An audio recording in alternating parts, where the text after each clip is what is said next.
Welcome to A Reader's Paradise for book lovers, audiobook listeners, writers, and for everyone who loves a great story. Hello, and welcome to another episode of A Reader's Paradise. This is a great place to come if you love to hear literature performed for you, for author interviews, and for all other things literary. Today we have a master storyteller by the name of Tony Lindsay. Tony, please take a moment and introduce yourself to the listeners. Hey, Earl. Thanks for having me. My name is Tony Lindsay, writer, a mystery writer, urban writer, psychological thriller writer, short story writer. I just like to write. I've been writing all my life, but I've been published since 1999. First published by Black Words out of Virginia, pressed by Kwame Alexander. Been published through Third World Press. I didn't know you were published through Third World Press through Hakiti.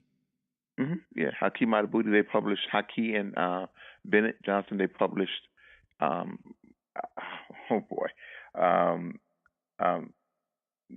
It's crazy. Hold on. I know we're going back some years, and we had to be going back some years. Yeah, it was a short story collection called Pieces of the Whole. Okay. It was really good, actually, and I was totally excited about being published there because, growing up in Chicago, always seeing Haki, Gwen, Sterling, and they published it, and that was definitely one of the highlights of my career. And again, the book is titled Pieces of the Whole. Then I've Penknife Press, who that's Larry Rittman, another major Chicago house, has published me. Probably the last 4 books have been through him. And Carl Weber, Urban Books, I've been published by them. And Golden Butterfly, a publisher in North Carolina or South Carolina, and I know she'll be angry. Her name is Tiffany Flowers. Yeah. She's published me as well. And also Prosperity Publications.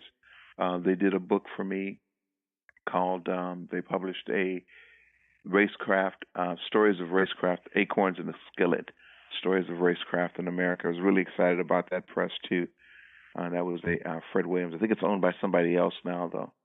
So that was a chance for me to do some literary fiction of sorts. Yeah, so clearly you have been around for a while, because we've known each other for a number of years. I want to say, because I know I started my publishing journey in the late 1990s, and I want to say I met you shortly after that or around that time. So we've known each other for quite some time. At least 18, 19, 20 years. Well, it can't be that long because I'm only 25, Tony. Don't be telling my age. I'm sorry. Don't be telling my age, man. Sorry about that. But you were actually up in Maryville. We met in Maryville, Indiana. Yeah. Yep. Mm-hmm. Yeah, so that's really cool. I mean, it's funny how time flies. It just doesn't seem like it moves that quickly, but it has moved at an incredible pace. I think if you stay busy, it moves. Yeah. Because your days go fast when you're looking up and you're like, man, I didn't get to finish this, or I didn't do that. And I know you are. I'm amazed at how much you accomplish. So you're always on the go, man. Yeah, and that's wonderful, because part of my accomplishments actually came through you, because when I was looking to become a professor and teach, you were the first person I reached out to, because I knew you were in that arena. And and I know when I started that journey years ago to go back to school and get a master's in creative writing, you were the first person that I looked up and got some great advice and tips on that. So I thank you. No problem. I thank you for that. And so so we're going to switch gears here. We're going to talk a bit about your work and what you do and that sort of thing. Let me ask you this writer's question. How often do you get the chance to write? Do you have a schedule that you're on, or do you just kind of write when you feel like it? Tell us about your writing process. It depends. Like if I have a deadline, if the publisher is giving me a deadline, then I put myself on the schedule. If they're saying like, look, Tony, we need you to have this finished, blah blah blah blah, and it depends on what type of writing I'm doing. Am I editing post and editor's notes? Am I creating fresh? Now, when I'm creating fresh, there's no schedule. I generally like to get up in the morning, and I do that before I do anything else. Before I go to work, before I write first, because for me, that's when I fire better. All my cylinders, I'm hitting them better in the start of the day. If the project like some projects just like burn me, right? Like, oh man, I gotta hurry up and get this finished. Then I'll write again at night, so that when I go to bed, I will be going to bed with those thoughts in my mind. And when I get up that morning, I'm back on it. So sometimes it's twice a day, depending again on what stage of, because I consider myself a company, right? What stage of production is the company in? And so that's how the writing goes.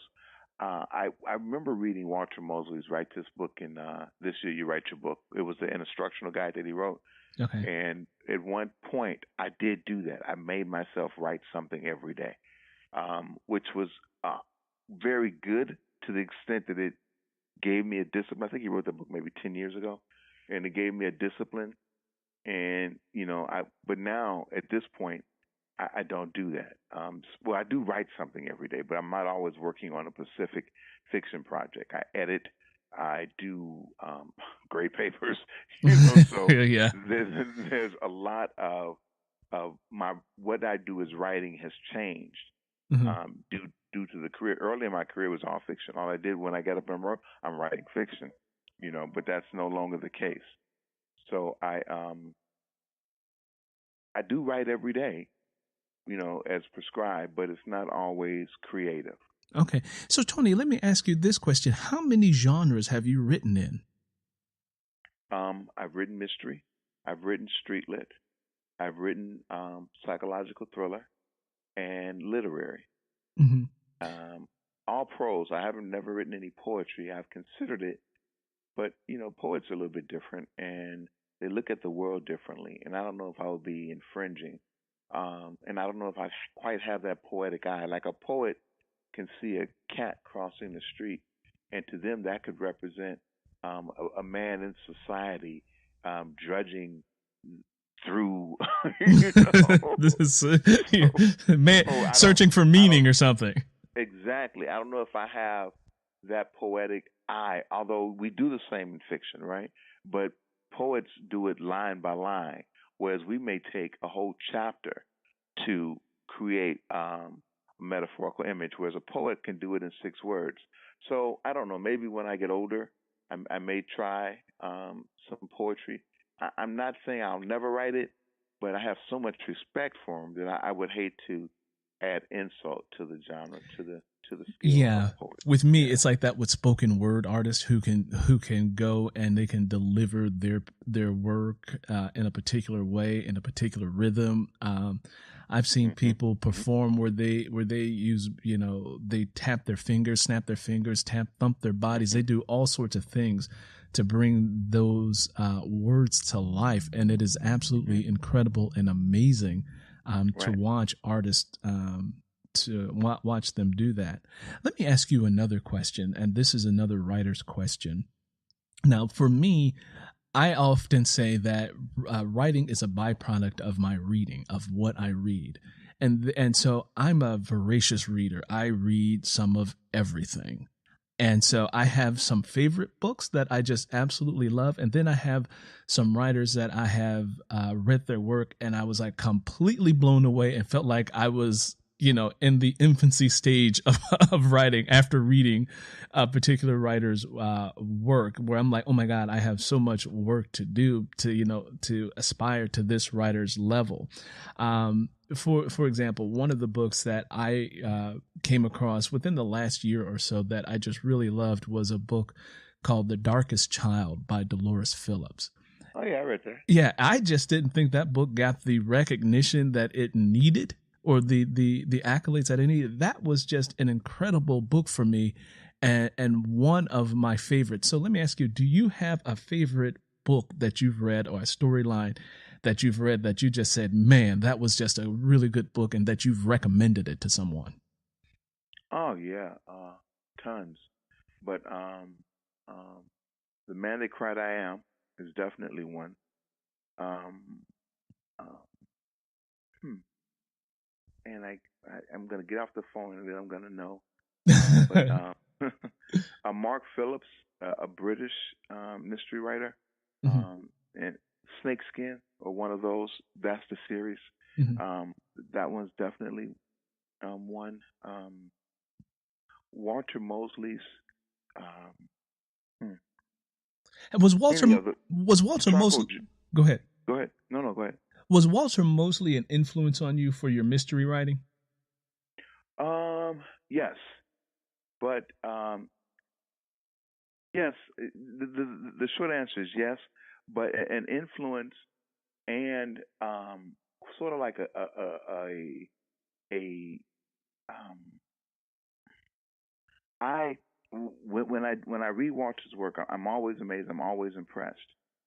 Um, but my work is different because Walter is era based. He's mostly writing like late 50s, 60s, Yes. whereas I try to write current day when I do my mysteries. They're maybe 10 years old. Well, generally they are 10 years older. So it's 10 years past. So Walter reaches back a little bit more. Um, and I think the similarities would probably be that they're both black men, Hmm. black male characters. But see, I got that I was writing that character prior to reading E.Z. Rollins. So he did influence me on trying to make sure that it stays socially relevant, to make sure that you are showing the struggle that a black man goes through. Hmm. Yes, that was an influence, but our styles are a little bit different, and I think I lean more towards like Donald Goines' Iceberg Slim than Walter does. Whereas Okay. Walter may point his more towards like an Agatha Christie type mystery, Hmm. whereas mine is more urban, more raw. But now that last one, that Charcoal Joe that he wrote was pretty urban. It was, Okay. even though it was still in the 50s and 60s, but he talked about people who had to survive off of using their intellect from the streets. He Right. had all these black men in there that were hustlers that were trying to survive off of their intellect, which I thought was like, wow, look at him. Yeah. So, but I've always used that. I've always had that edge. So, So speaking of that, what inspires you to write, or maybe more specifically, maybe a twofold question: what inspires you to write? And one book that I know you're extremely proud of and that you enjoy talking about is the book called One Dead Preacher. So, two questions: what inspires you to write, and where did the idea of the book One Dead Preacher come from? Because I can tell you right now, the title alone tells a story. You know, I mean, it's like one of those titles that says, "Wait, what? Did you really kill the? You know, why is the preacher dead?" So it really captures the imagination, just the title alone. okay. What inspires me to write? Sterling Plump said a long time ago, um, a writer always has something to say. But then he added it. He added a good black writer has something to say about his or her community. I'm inspired on two levels. One is I want an audience. I want people to know what I'm thinking. So I write a story, and generally my story will be around that thought. Now the thoughts grow and develop as the plot grows and develops. It may start out saying, I just want people to think about police killing us, but then when I start writing, I was like, oh yeah, let me add this to it. So there'll be one overall thing, but then there'll be different motifs, and that's what keeps me writing. Is the fact that I have something to say. I've seen something I want to share my opinion on what I've seen, and that happens the majority of the time. That's how books start for me. Hmm. It's like, oh, that's fucked. That's messed up. Let me write this about this. You And got to write the front. You got to write the first time. You can say that's fucked up. then, okay. I need to have an opinion on that. I need to, and I want someone to know my opinion, which is gets me in crazy conversations, and they all playing on the escalator everywhere. It's like, did you see that? Yeah. Like I was waiting for some real tips the other day, and there was some reality TV show on there, right? And I'm looking at the show, and I'm like, there's nothing of substance here, but everybody was watching, and I was like, why are we watching? And I was like, well, it's the women's breasts. We're watching because they are showing us breasts on this show. They all have these, these elevated, lifted, very attractive breasts. I was like, that's what I'm looking at. And then the guy who I was sitting next to, I was like, man, why are you watching this? He's like, it don't make no difference to me what they're saying. Look. Okay. So in other words, the men, had this whole different narrative going inside their own minds as they watched this. So right. It was storytelling in a different way. Right. And so that was, I wanted to comment on the fact, and then boom, we started talking about that. And so that's, I think, is a reason to write. Okay, so they're getting airtime, but their viewership is not based on the writing. It's based on partially. I'm sure some people are listening for the story, but they're getting high ratings because they're showing great breasts. So it's really about that. For that particular thing, it's exploitation is what it's coming down to. Mm-hmm. Yeah. Right. So how did you come up with the storyline for One Dead Preacher? Okay, when I wrote that, now keep in mind that I wasn't published when I wrote it, and I was talking to different agents, and there was one agent in Chicago, the Brown Literary Agency, because I was in the phone book and there was only one listed. Okay. And I called the agency and I called her, and she took the time to talk to me, and she said, "Look, young man," which was kind of, I really wasn't that young, but she said, "Look, young man, right now, if you're a black writer, the quickest way to break into the industry is to write a mystery." I was like, a mystery? Really? And I was like, okay. So that was it. I started writing a mystery. And I wanted to, at that time, I had a thing with these preachers, man, who were supposedly doing things that were like speaking to the benefit of the community, right? Mm-hmm. But it was always benefiting them. They were screaming community, but their actions, if you look at what they were doing, it was all about their benefit. Oh, I've got blah, blah, blah, blah, blah, but for your kid to come, bring your $50 down here. And, I was like, oh my God. My grandmother would call them a jackleg preacher. Right. And it was getting to me because I would see people who were believing in the work, and then some of the work did get accomplished. But just because something gets accomplished, I shouldn't be critical of because the preacher's, getting his Rolls Royce out of the deal. But yet still there's a community center. So it is, and so that question was just like in my mind. Am I angry because he's got a Rolls Royce? But there's some good with him getting that Rolls Royce. That community center was built but at the same time, he could have probably had 6 community centers. Mm-hmm. Had he not bought a Rolls Royce, so yeah. I and that was the question in my mind, and that's how One Dead Preacher came to be. And so what happened was, it became, with the One Dead series, either the person could do good or they could do bad. And once they chose to do bad, they were murdered. And that's what I did with the One Dead Preacher, One Dead Lawyer, One Dead Doctor. And now I'm currently working on One Dead Raceman. It's the same thing.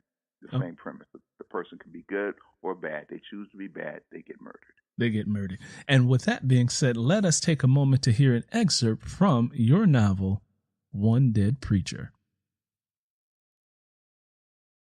One Dead Preacher, a novel by Tony Lindsay. Chapter 1. I often wanted to be the man my ex-wife and my mother wanted me to be. A solid guy. A good Christian brother who comes straight home on payday, who doesn't know where the folding crap game is, who doesn't know who's got the good weed, or which chick gives the best head. Just a regular Joe, like my old man. My dad had no use for the streets or the people in them. Solid as a rock. I'd bet my right arm that he never cheated on my mother.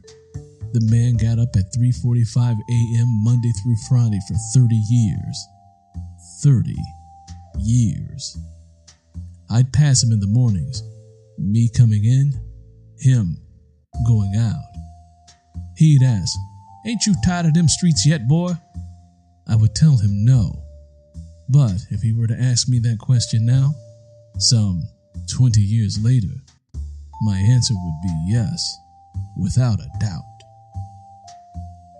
In the past, the streets had always been my refuge, my place to go when I needed life to make sense. I knew what to expect from street life. It was the normal life that kept me banging my head against the wall. If I was more like my old man, I wouldn't be lying here, breathing oxygen through a mask with 22 caliber bullet holes in my chest, my neck, and I hope to God my thigh, and not my Jones. My neck is bandaged, so I can't look down, but she was aiming at my Jones. I pray I put my thigh in the way, but I really ain't sure. I ain't prayed in 4 years, but when I woke up in this hospital room, I asked God to let it be my thigh and not my Jones. Everything hurts, so I really can't tell. When I piss, I don't know where it's going or where it's coming from. The nurse put the television on the Christian station. I guess she heard me calling Jesus and figured I was a Christian. I called him. I didn't know who else to call. It's funny how you fall back on what you were raised on when your ass is out. She wanted to kill me. Probably thought she did. As soon as the cops come, I'm turning her in. I've never told the police on anyone in my life, but she tried to shoot my Jones off. And maybe she did. God, I hope it's there. And now we're back after listening to that wonderful excerpt from One Dead Preacher. Tony, tell us a little bit about that scene. Like my man is laying up, and he's in the hospital talking about his Jones. Yeah, yep. That is I was learning, and I was always told that when the book starts, if you don't hook the reader in the first couple of paragraphs, they have no interest. Mm-hmm. You know, they are not going to be invested in turning that page. What's her name? Joy Parker Rhodes wrote a book on writing, Just Us or something like that, about writing black fiction. And she said that there always has to be in the reader's mind, if they're not asking what's next, then they're closing the page. Mm-hmm. And that has stuck. What was that book called? Just for Us, but it was Joy Parker Rhodes. So, and that's what I did. I wanted to have a tense scene where the reader's asking, what's next? And I wanted them to be involved in the character. Mm-hmm. So I was trying to show them a character who they cared about, David Price, and he was shot in a precarious position.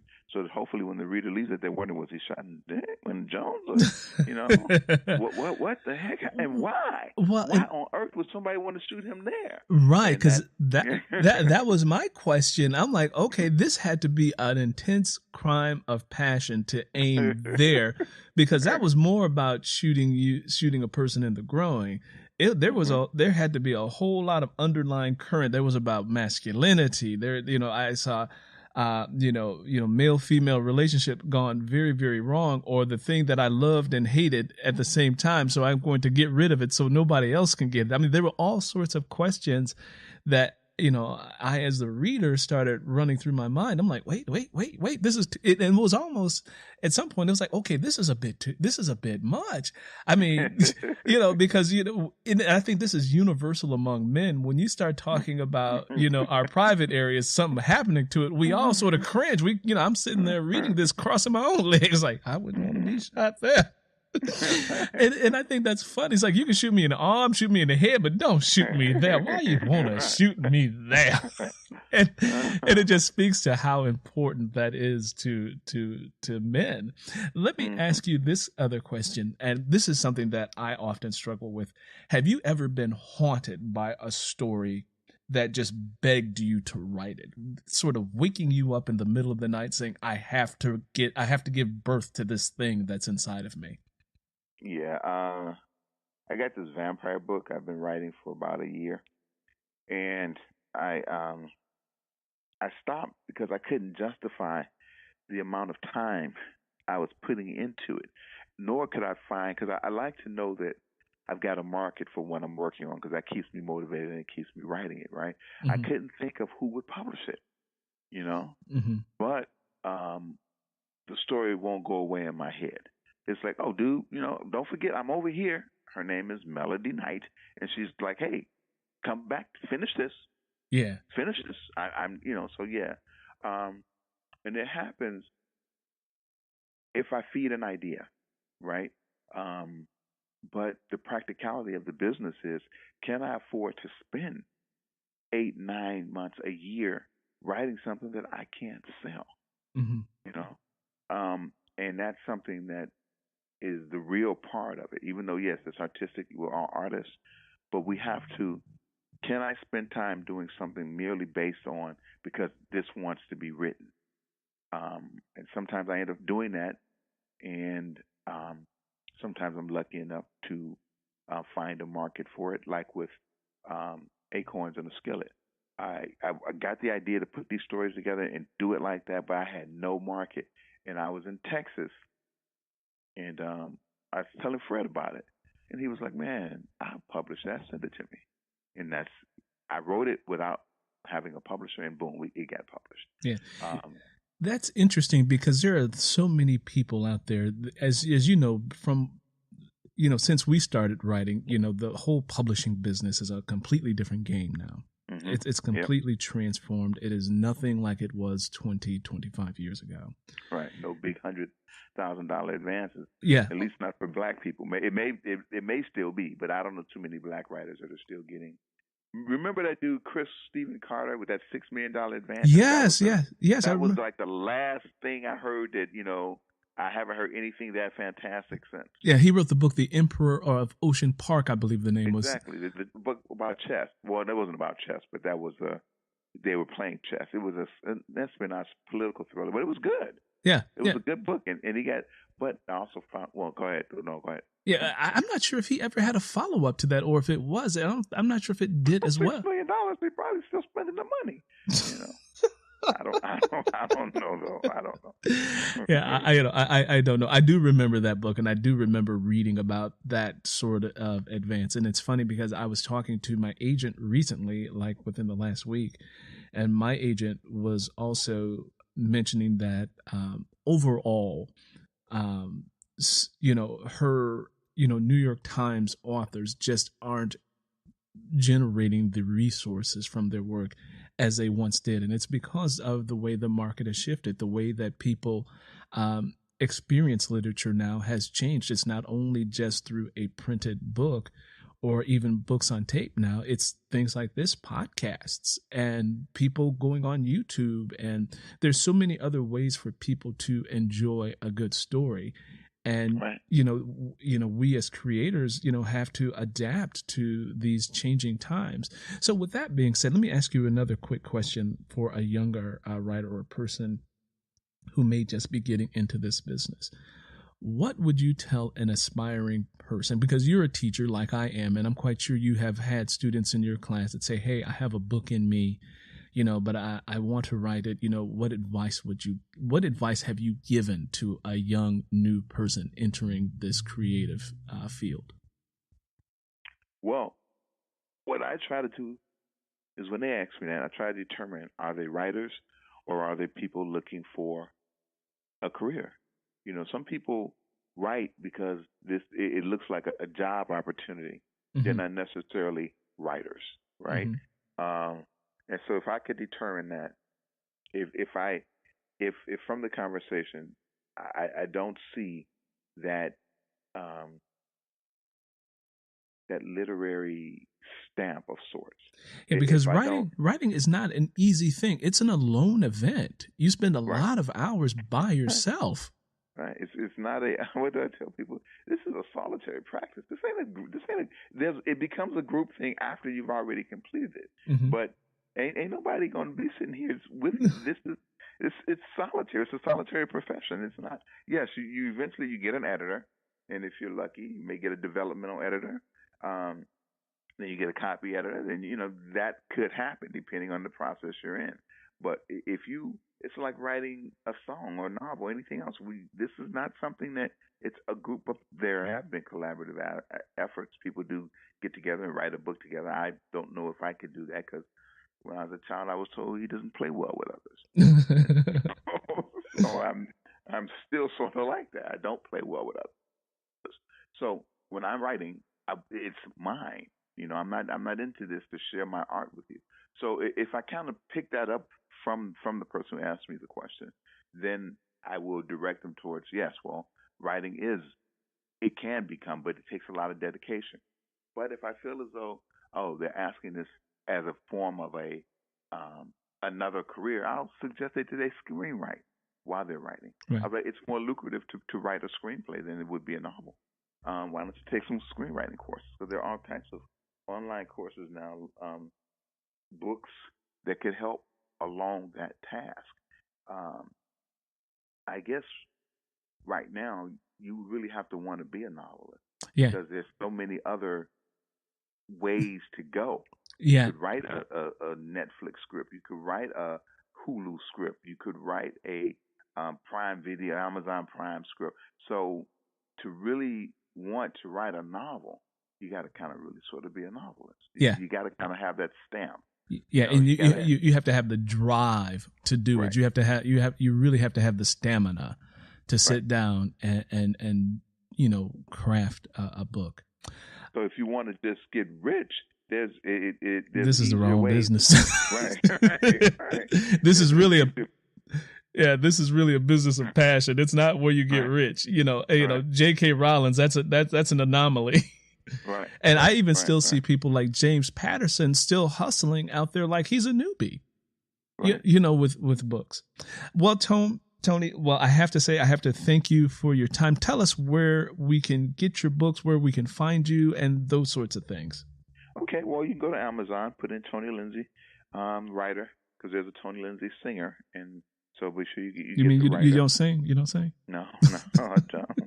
Actually, we met that way too, because we both had the same name, and we were both popping up. So we actually, contacted each other on Facebook, and it was pretty cool. He plays with Santana, so I've actually got to be. I knew you were famous. I knew you were famous. You playing with Carlos Sese. You playing around, man. You play. I thought you could sing Black Magic Woman. So we've had a few correspondence, and that was pretty cool. Mm-hmm. But you can see me on Amazon, and I'm also on the internet, www.penforhire, penforhire.com, and it's www.pen4-hire.com, pen for hire, because I offer editing services.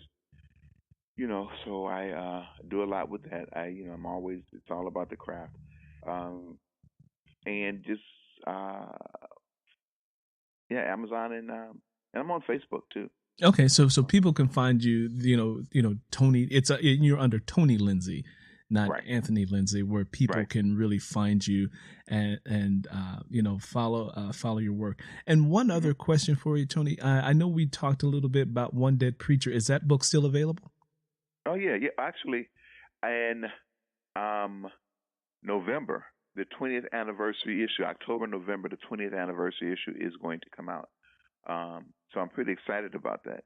It's going to be its 20th anniversary, and I'm in talks with a couple of different people who want to do it. Thinking about maybe doing it myself, just so I can get all the money. I don't know. Well, in this day and age, it has become so much easier for creatives to produce work. So yeah, but I don't. There's a certain amount of skill that goes into publishing a Mm-hmm. novel, and I don't think I have that, because there's a reason that this publisher, when I walk into Walmart and see my book there, because that publisher knows how to do that. Yeah, they There's know. a reason that people call me to do interviews, because that publisher knew how to get XYZ to call me to do an interview. Mm-hmm. So there's an art to the publishing that I know I don't, an art and skill set Mm-hmm. to being a publisher that I know that I just don't have, and I don't know if I want to take the time away from what I'm doing to develop that. Yeah. So You know what I tell people who are interested in this business. I say, writing is sometimes 10% creative and 90% business. right, right, Because it is a craft, sure enough. It is a practice, sure enough. But ultimately, all writers want the maximum amount of people to read their work and be transformed by their work in some way, and to also follow you as you continue to put out more works of creative genius. And that is the business part of it. mm-hmm. And so this, again, as you know, this business is not for the faint of heart. There is a lot that goes into it. And what people see, as you said earlier, when they see, a writer in a group or a crowd, signing books and all of that, that's just a very small portion of book publishing, because you have to go back and look at, all those, hours upon hours of writing and revision and creating and finding where your loopholes are in the story. And and just finding the right word marriage is one of the things that I love about the craft of writing, that some people may not really truly enjoy, is finding the right word marriages that creates the right sort of rhythm to the writing. Right. Because right. writing is a sweet dance to me. That mm-hmm. You have to have a good marriage between the reader and the writer, where you're dancing well together, where you dance as one. And mm-hmm. If the word marriages aren't right, or the sentences don't exactly make sense, then you can have where your dance partner is stepping on your feet. Right, you're choppy. If it doesn't have the rhythm, then you're choppy. Then you're like da da da da da It's not, you don't have, and the reader knows that. Yeah. What keeps a person reading is when there's no stopping. They're flowing. They're like, oh yeah, exactly. And it's like when the reader can almost anticipate the sentence, but although they can anticipate it, they still don't know what's going on. Right. They're still going. Go ahead. When they stop, when they hit and that's why editing is so important. Which is, I've had some books that weren't edited to my satisfaction, and people are like, "Well, what are you so mad? It's in print." I'm like, "You don't understand, dude. It's the process. If the reader is not, because it becomes when they are engaged in the story. If what's the term? When they have accepted the story in their mind as reality, although they know it's not. Suspension of disbelief.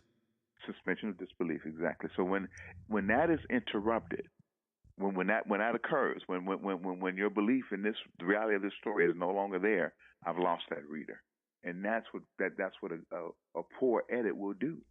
Oh yeah. Oh yeah. Disbelief comes in, and they're like, oh. And they're snapped back to reality, and they're going to wash dishes. Right, they're not reading you anymore. Right, because they're not lost in their imagination in the world that you have helped them to imagine and create.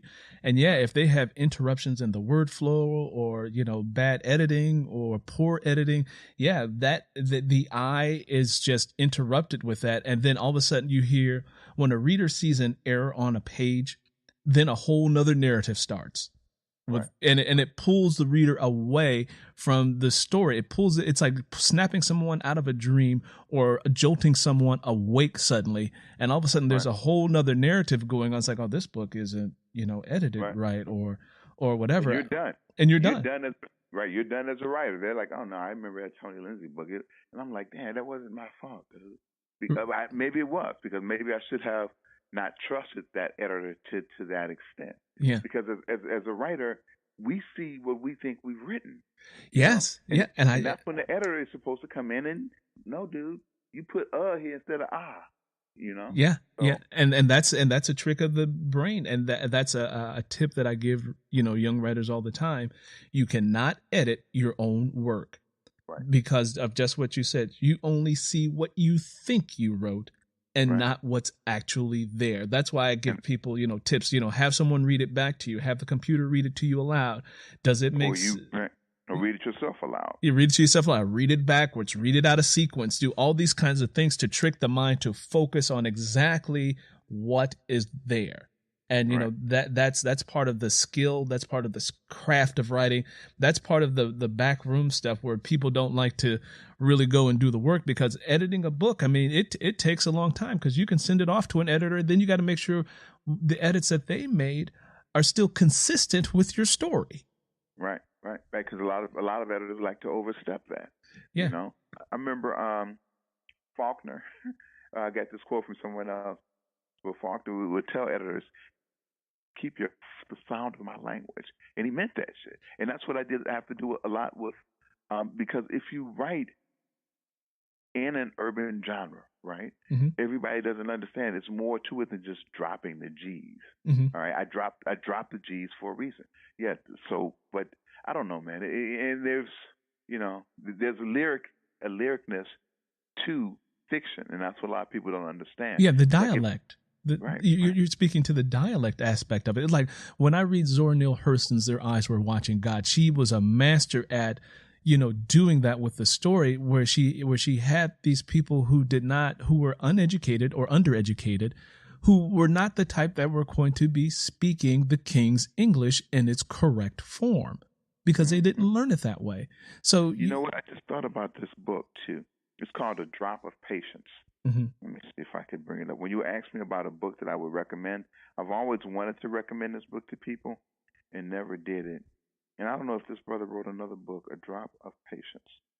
And it is such a good book, man. It's about this blind, William Melvin Kelly. Okay. Yeah, A Drop of Patience. And when you talk about lyrical writing, man, it happens in this book. It happens in that book. Mm-hmm. Okay, A Drop of Patience. A Drop of Patience. Well, Tony, I'm going to say once again, because we could talk all day long. Oh yeah, we could talk about craft all day long. Again, thank you so much for being on the show. Folks can find you on social media, on Facebook. They can find you. They can find your work at Amazon.com. And if they want to reach out to you for your editorial services and things like that, that's how they would get in touch with you. Right. Penforhire.com. Penforhire.com. Again, Tony, thank you so much no problem, Earl. for being on the show. Talk to you soon. Okay, thanks. Bye-bye.